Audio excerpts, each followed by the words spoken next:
Hello everybody, welcome back to ABA Short Films, and today we're looking at the new Godzilla film, Godzilla vs. Kong, which just came out in theaters this past Friday. I saw it opening weekend with friends and family in a completely packed theater, and oh boy do I have some thoughts on the film. But let me get my good opinions out of the way first. The film itself was a fun watch to see. It was much more like the Showa era Godzilla, and it did a really good job of showing the campiness that was just so commonplace in the Showa era for Godzilla, while also keeping it more modern than some of the other Godzilla films of the 60s and 70s. And the fight scenes of this film are some of the best in the franchise so far, with some of the craziest set pieces and city destruction scenes that we've seen in any of the franchise at all. And the CG in the film is really well done, and it really stands out for how good the effects are. And the film puts a good contrast between Godzilla -1 and this new film because they're completely two different beasts that you're working with here. I'm already seeing a lot of people comparing this film to -1, and I don't think it's supposed to be the same whatsoever. These are both two very different audiences that they're trying to get to. While I think -1 has a much more serious tone than much of the other films in the franchise thus far, this is trying to get more back to the older fans of the franchise who like stuff like the Showa era Godzilla films like Godzilla vs. Mechagodzilla. This is much more of an action first kind of film. This is less focused on the plot and more focused on what you're seeing on screen. And trust me, that is going to come back later when I get to the section of the films that I don't like. And the monster designs, the new monsters are really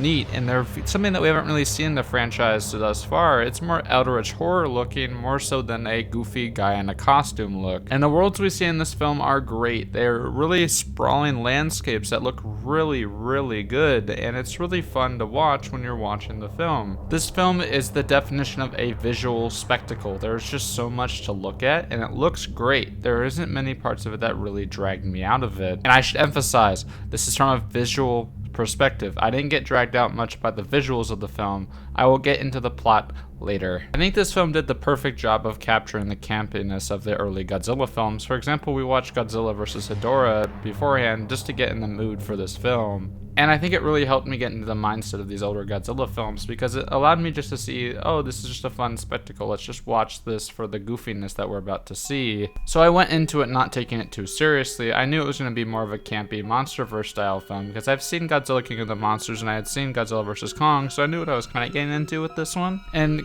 I was really excited about the fact that this film, for the majority of the runtime, was focused on the kaiju. There was less focus on the human characters, which is what I want for a campy Godzilla film. And I think watching this side by side with -1 would be a really funny experience because these are two completely different ends of the Godzilla film spectrum. While -1 was going back more to the original film with its dark and depressing tone, this is going back to more of the goofy era of Godzilla films without using things like stock footage, thank the Lord. For like half the film I was having the time of my life, but majority of my problems come with the other half of the film. But before going any further, remember to like and subscribe if you liked the video, and let me know down in the comments below your thoughts. Now for the other half of the film that unfortunately exists. The human half of this film is one of the worst I've ever seen in a Godzilla film so far. And I have seen every single Godzilla film up to this point, and I've seen all of them. I've seen the ones that are really bad. The human plot in this one is miserable to get through. I thought the human half of this film was a slog that I had no idea what the hell was even going on half the time because the editing was so choppy that it made the plot make absolutely no sense. The story of the film is primarily told through huge info dumps that came in the middle of the film for no reason, and every single time one of those happened, me and my friends would look at each other because it was just like telling the whole story about what was about to happen.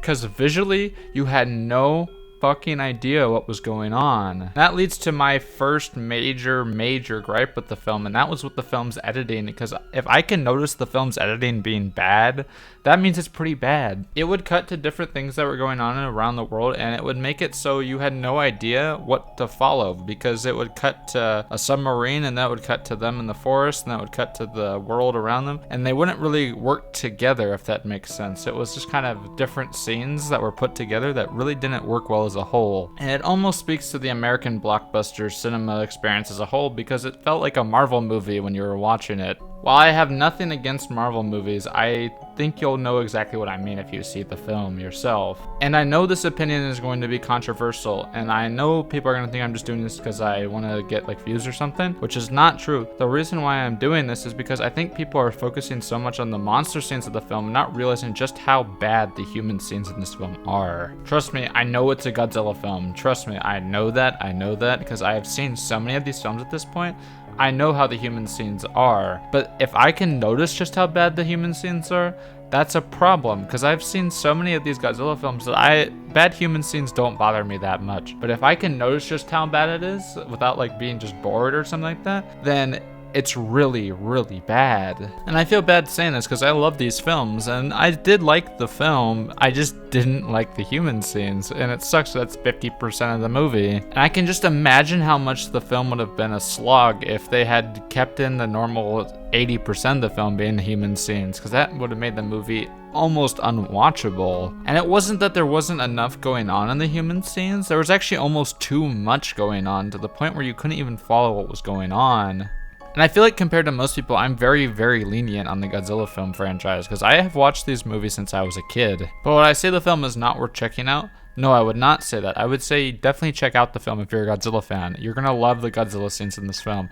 You just have to ignore like 50% of the movie. Which, I mean, if you're a fan of Godzilla, you're already used to that at this point, because we've seen Godzilla vs. Megalon, Godzilla vs. Gigan. All of those films have terrible human plots that are completely worthless and don't add anything to the film whatsoever. But for comparison for human plot, I'd put it about on the same level as about Godzilla vs. Megalon. The villain of the film was not well explained whatsoever, because even though they did the huge info dump about what it was, it didn't really explain the lore behind it at all. And also, as a villain, the Scar King is just not that great of a villain compared to the other ones that we've seen in the franchise thus far. Like, for example, in 2014, the Mutos were an interesting villain because it was something that we had never seen before, and they were built up so well that when they actually showed up on screen, it was satisfying to see their appearance. And I'll emphasize this, 2014 did American Godzilla perfectly. I would put it on par of a lot of the other Toho films that are in the higher ranking. And of course, for King of the Monsters, they had King Ghidorah, which is a already well-respected and well-known villain in the Godzilla franchise. And for Godzilla vs. Kong, then of course that was going to be a major hit because it's Godzilla vs. King Kong. That's what we all want to see. It's been a franchise staple for years now. Hell, the first major Godzilla film success was Godzilla vs. Kong. Everyone knows that Godzilla should always face King Kong if you're going to do a franchise because it's just such a good matchup. But for their first major villain that's only for their franchise, I think the Scar King is extremely unoriginal compared to most of the other villains that you see in the other Godzilla franchises, and that's coming from the franchise where a bug is one of the big monsters.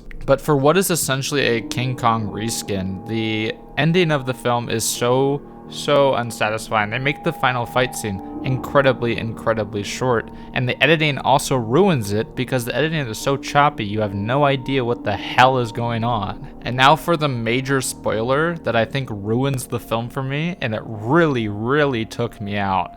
So if you haven't seen the film, beware of what I'm about to spoil, because this is a big spoiler for the film if you haven't seen it yet. And that is the inclusion of Mothra in the film. The inclusion of Mothra in the film is really bad. It really does not help the film whatsoever when Mothra appears on screen because they don't explain it at all. The inclusion of Mothra comes out of nowhere, and it seems to come from they needed something to make the plot go forward. And you can really tell that when watching the film because it comes out of complete nowhere. They needed an excuse for Godzilla to be able to stop fighting Kong, and that was what Mothra was for. And it really just comes out of the fact that, oh, we wanted to include Mothra in the movie because it would make it more money. And it seems like Mothra was just an afterthought that was added in the film for convenience. There was nothing really added to it. It was just kind of in the movie, and that was it. Like, she didn't add anything to the movie whatsoever. She just was kind of there. And that was about the point where I was like, okay, they have no idea what the hell they're doing with this film. It just kind of happens for no reason, and it just was like, okay, I guess we're doing this now. And it sucks having to write a negative review about this film, because I was hoping that they would continue the streak that they had going, because they did have a good streak going there. They had a good balance of the campiness, and they had a good balance of the main story as well. But I think with this film, they ruined the balance and leaned way too far in the campiness of the Godzilla franchise, and it ended up ruining the film as a whole for me. And the more I sat and thought about it, the lower I gave the film a score. So as of right now, it could change. I gave it a 5 out of 10. And that is because I have two different ratings for the film. I have the rating for the Godzilla scenes and the rating for the human scenes.